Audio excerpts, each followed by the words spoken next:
Good morning, everybody. Did you miss me?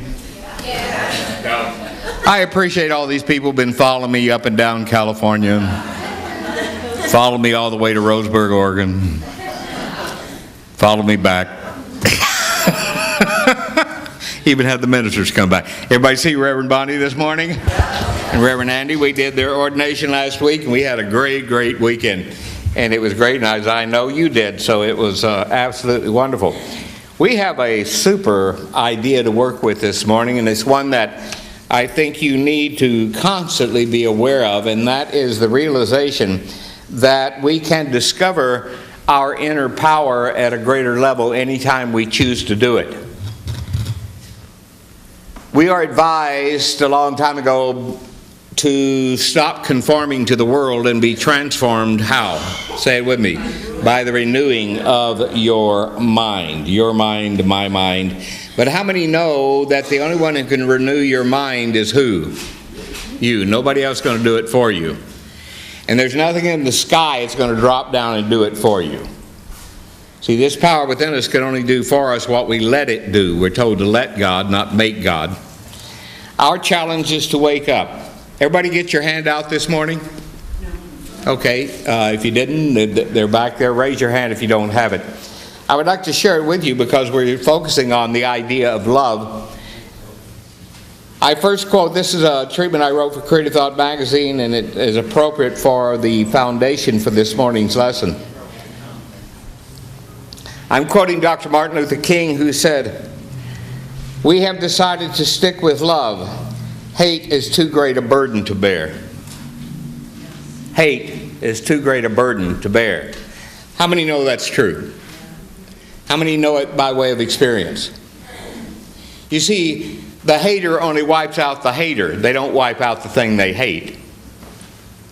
Negative consciousness is not healthy. And our challenge is to do what William James talked about when he, in his great book, The Varieties of Religious Experience, was reviewing all the religions and explaining all the religions on the planet and the divisions within the religions, including Christianity, and all the different denominations. There's 22,000 different denominations of Christianity.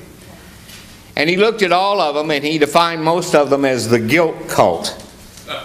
The idea that they were based on guilt and not on what the teacher who the concept was founded on, Jesus, taught what? God is what? Love. Now, if it's love and it's everywhere at once, then everything there is the truth of love in action, but it cannot do for us what we will not let it do. So our challenge is to wake up, and as Professor William James said in Varieties of Religious Experience, when defining this group of people we call religious scientists, unity, divine science, he defined us as the healthy-minded people within religion. Why? Because our religion is based on spirituality and not on dogma, creed, and ceremony. It is based on consciousness. It is based on the truth of our being unfolding as the best of self.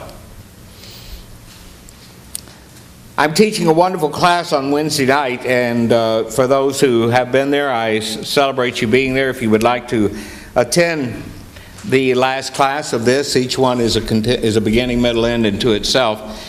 We found this wonderful book by Dr. Fenwick Holmes, who was my teacher and my friend, the elder brother of Dr. Ernest Holmes, and Cynthia found this and found out we could have it printed, which we did. Any of you have this now? How many read it? Isn't it great? It's a wonderful, wonderful book. He wrote this in 1929. He says it is not, on page 86, he's talking about self-control. It is not control of the self we should seek, but control by the self. We have already seen how many there are whose self is controlled by their emotions, by the senses, by bodily ailments. It is bound in chains by its own creation and led into a miserable captivity. To one who has broken the bounds and come to live in the freedom of the self, it seems as though there never could have been a time when any other state was thought desirable. What he was saying here, and it's beautiful, I'm really enjoying this book because I can read it and almost hear him talking, because I was with him for 3 years. And what he was saying here is that once we see anything in a clear way, we can't go back and accept vague explanations. How many know that's true? You've had a breakthrough in understanding and you can't go back. You can't go back. Dr. Holmes said, there's a lot of people out there that believe that the world is flat. He said, now their belief does not flatten the world, but it does give them a flat experience on a round world. And there's a lot of people out there that are having a flat experience in this thing called life. A flat experience as far as their idea of tomorrow, as far as their envisioning for the future. Everyone say with me the first paragraph of the handout. Say it with me and think about it as you say it. The divine urge of love within me as me now expresses itself as my mind, body, and world. Love evolves into the full expression of my life. I am endowed with infinite love because I am an individualization of God. I now discipline myself to accept love's guidance today and every day. Love in me as me knows what to do and how to do it through me in an intelligent way. I am inwardly guided to love enough to give my very best. To what? To what's in front of you.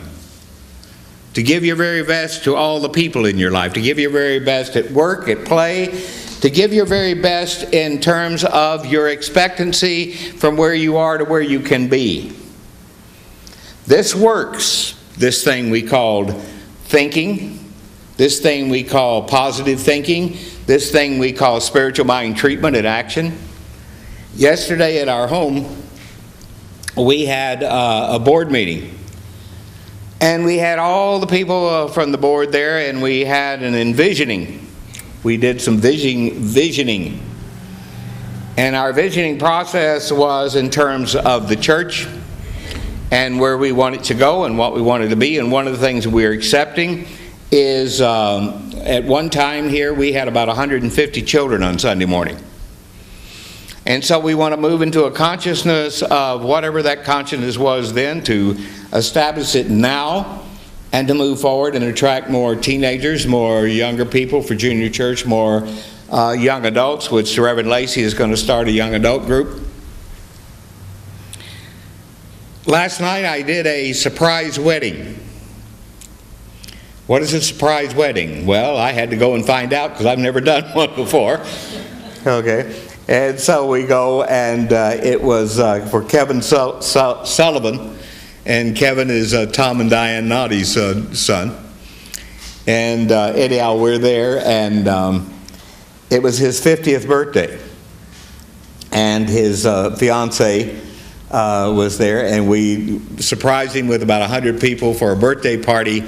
And then at the end of the birthday party, we all went outside, and I performed a wedding. He didn't know anything about it till we frog marched him out into the... But he loved it. It was great. In fact, he loved it so much that when I affirmed that they were together as one, he kissed the bride and then turned around and kissed me.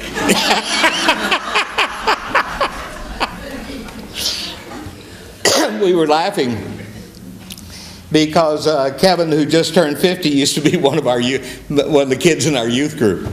Oh, God. 50 years old, and used to be one of the kids in the youth group. Anyhow, so I'm standing there. Ron Flores was there. Ron used to be one of the kids in our youth group. In fact, they met at Camp Loma Mar at our youth camp.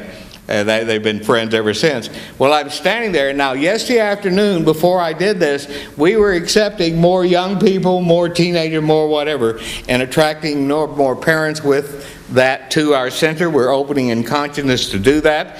And so I'm standing there, and before long, I had 5 or 6 people come up to me and said, "Dr. J, do you remember me?"